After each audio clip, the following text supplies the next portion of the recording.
Hello everyone, welcome back to Wrigley's 4th Generation. I'm Alex Pat. Today is October 13th, 2016. Let's say we have a lot to talk about. Now, this podcast is just with me, and this is once again a little less analytical and more from a personal standpoint, reflecting on what just happened the other night in Game 4 of the National League Division Series. First of all, a little fun fact before we talk about that. Today is the 1-year anniversary of when the Cubs clinched against the Cardinals at Wrigley Field, also in Game 4 to win the NLDS. A very memorable night, probably one of the best nights in Cub history, because, let's face it, beating your biggest rival in the playoffs in the first ever matchup, that's pretty awesome. But we won't talk about that as much as we will talk about how the Cubs won this series.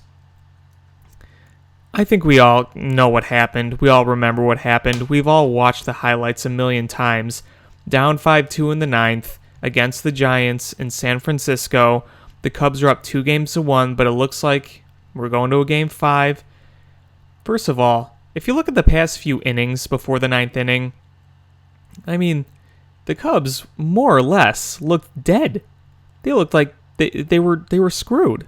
I'll be completely honest. I was unhappy, and I thought it was going to be for sure a Game 5, and I can't be the only one, and frankly, I was really, really upset. I thought, well, new scheme, same old Cubs, yada, yada, yada. Those awful thoughts kept going in my head. And as they're, playing the game, they're showing fans around the stadium, some of them are dressed as Bartman, some of them have the goat heads, and I'm thinking, oh, God. We go to a Game 5 and we lose. Oh, it's gonna be worse than it ever was before with this stuff. You thought it was bad in 03? You thought it was bad in 08? No, it would be 10 times worse, in my opinion, this time around if that were to happen, because I don't think there's a team in our lifetime that had as many expectations as this Cub team did. I'll tell you, I think it had more expectations than 08, that's for sure, even when they were really good. I mean, last year the Cubs were kind of a step ahead in the rebuild, so it was kind of anything goes last year, and it was satisfying in the playoffs, and this year was different. This year's like, okay, we're going all out. We're trying to win the World Series right now. No more next year. And if they would have lost this series, I mean, it would be a nightmare, an absolute nightmare, and I was kind of preparing myself for the worst, because let's take a look at Game 5. It would be a rematch of Game 1. We all know the Cubs struggle against Cueto. They had such trouble hitting him in Game 1. He made the one mistake, and luckily that's all the Cubs needed. However, John Lester was pitching so well, and you think to yourself, okay, he was amazing, but can he really repeat that? Which, I bet he could, but you would have to face Cueto and Bumgarner. They'd come out for Game 5. He would. Bruce Bochy would do that. So, you had a 2-0 series lead. You lost a pretty rough one in Game 3. It looked like early on they had that game. It was going to be a clean sweep. Despite the comeback in the 9th inning after they blew it in the 8th inning, once again, 5 outs away, but I'm not going to go on about that because it's really irrelevant now. But, it looked like it was being set up for just another quote-unquote choke job, and I was really worried, I gotta tell you. I was dreading Game 5 more than ever, and I mean, my mindset was, okay, Lester, bring your A game. It's going to be at home, so that's nice, but facing Cueto and Bumgarner, the chances of winning, it's more of a coin flip then. I'm not going to say that they would have been doomed if they lost Game 4, but a lot of me feels that if they lost Game 4, they would have lost Game 5. I thought the Giants would have taken care of business. Cueto and Bumgarner would shut them down, and I'd hate to doubt this team, but I really have my doubts that they would win a Game 5 if it were to go that way. It doesn't mean they couldn't win, but I kind of have my doubts. But we don't have to worry about that now, do we? Because one of the most amazing comebacks in postseason history happened. I believe it was the first time that a team down 3 in the 9th inning in an elimination game came back and won. That's amazing. Granted, the Giants' bullpen is not what it used to be, but that's not really, relevant. They still have to finish the job and shut it down. And you would think that all these, after every batter, we'll recap. Law starts the inning. Bryant gets the single in the shift. I mean, he beat the shift with a ball that really wasn't hit terribly hard. Pitching change. Rizzo walks. Pitching change. And then the Zobrist double, pulling some 2015 Zobrist out of his hat. And when he doubled, you're like, well, hold on a minute. We might still have a chance. When they got the first two guys on, I'm thinking, okay. Is this going to be a fake rally? Is it going to be painful where they score 2 runs, but that's all, not enough? But then you had men at second and third with nobody out. And you're thinking, okay, here comes Coughlin. Nope, pitching change. Okay, here's Wilson Contreras. Ground ball right up the middle, and the game is tied. And you're putting your hands on your head like, oh my God, they tied it again. I mean, in Game 3, they tied it with the Chris Bryant home run, but they tied it again. And then I'm thinking, all right, wow, we tied it again, and they just burned a lot of pitchers. But I'm thinking, for the love of all things holy, please, somehow take the lead here. They still had the runner at first, and then Brandon Crawford struck. Keep in mind, Brandon Crawford is arguably the best shortstop in baseball when it comes to fielding his position. Now, of course, Seager and Russell are going to be emerging up there, but right now, Brandon Crawford is the guy. And he makes a terrible throw on what should have been a double play ball on, let's face it, Hayward with a horrible bunt. Right back to the pitcher. He bunts him like, oh, Lord. Goes to first for 1. Then all of a sudden it sails past Brandon Belt, and he's at second. I'm like, we got a runner in scoring position. And then here comes the NLDS MVP, Javier Baez, at the plate. I'm like, you cannot write the script better than this. He is going to get a hit here. The script is written. He goes 0-2. And for some reason, they throw him a fastball. I would have thought in that whole at-bat, he would have seen nothing but breaking pitches. I mean, did they not do their scouting report? He throws him a fastball. Now, granted, this fastball is low. It's tailing away, and it's low. And Javier Baez goes down and gets it, shoots it back up the middle. I'm jumping and screaming, and the Cubs have a 6-5 lead. And it all happened so fast.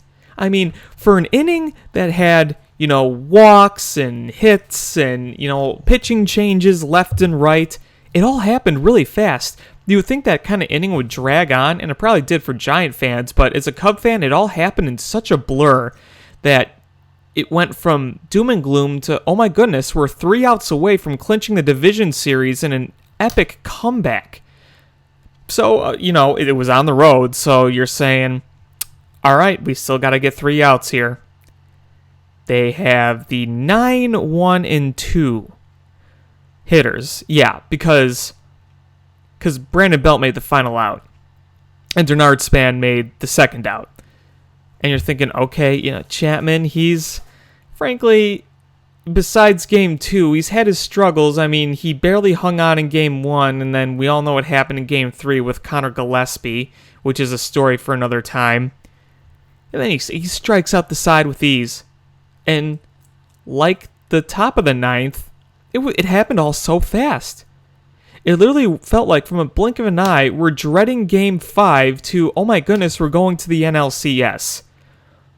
You go from saying our next home game is going to be full of, just dread and nerves to saying our next home game is going to be Game 1 of the championship series.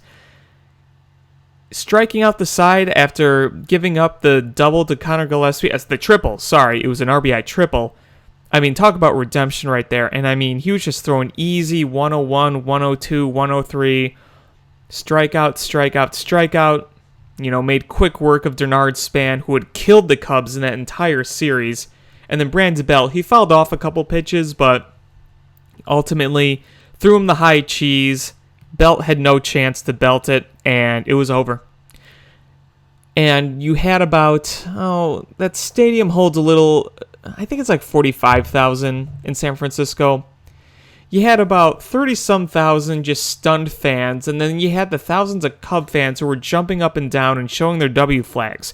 If you watch the post-game and you see the celebration, all the Cub fans kind of came together behind the Cub dugout, and there were a lot of them. There were a couple thousand, I'd say. I couldn't give you an exact number, but I think there were a little over 5,000 Cub fans there. I mean, there were a lot of them. They were taking up that whole area behind the Cub dugout. They had the pictures, they had the celebration, and the best part was showing Theo Epstein. 8th inning picture, he looks like a guy who just lost, his own son.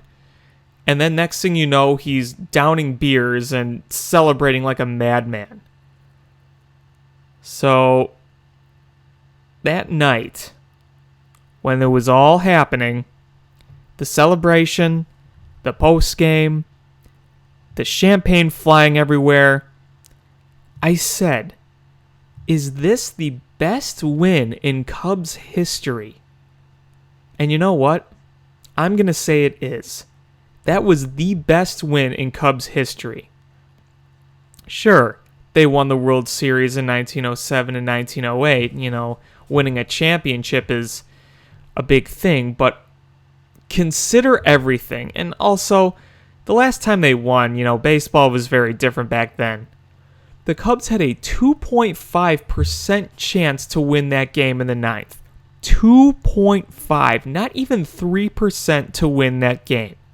And they won that game against a Giants team who has won 3 World Series this decade and seems to do it only in the even years. And we had to hear that believin' garbage, and thank God that's gone.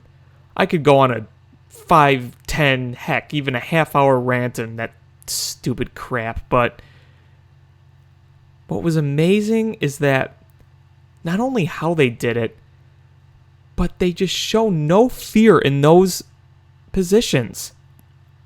I mean, they went from looking pretty dead in the 7th and 8th inning to just saying, come back and we'll make it look easy. Because that's certainly not an easy thing to do. I know, like I said earlier, the Giants' bullpen is not good, but you still have to do it against Major League pitching with the pressure on you. And there was pressure on them because they all know that what this Giants team is capable of. They didn't want to go to the Game 5 either, knowing who they had to face, knowing what the circumstances were. They didn't want to do that. There was a bunch of pressure on them. You could almost argue that you had to win that game like it was a Game 5, and look what happened. I think it's easy to call that the best Cubs win in history. Has there been a postseason game where they've won like that? No. They've lost games like that, but they haven't won games like that. 84, the 2 games they won, they pretty much dominated before they fell apart. 1989, they didn't really do anything. They didn't do anything in 98. In 03, the wins they got, I mean, sure, you had the extra innings in Miami before they fell apart, but nothing even close to that. I mean, it goes to show how special this team is. This is not like any other Cubs team before. And this is a win that's going to be in our memory forever. Now, let's keep in mind that this was the division series, and they still have a long way to go to win that title. But it shows that you just can't give up on this team, and that what happened in the past has nothing to do with now. No matter how much GOAT or Bartman crap you hear about, that has nothing to do with anything. This team has a great chance to win it all, and they are capable of doing it. Does it mean it will happen for sure? Of course not. Nothing's for certain, but it goes to show that what happened in the past has no effect on what the team is doing now. And this has been my personal recollection of that historic night in San Francisco for the Chicago Cubs. We'll have more coming for you when it comes to the NLCS and who will be playing. We'll find out tonight, and we'll talk to you down the road. So until then, I'm Alex Pat, and have a good day.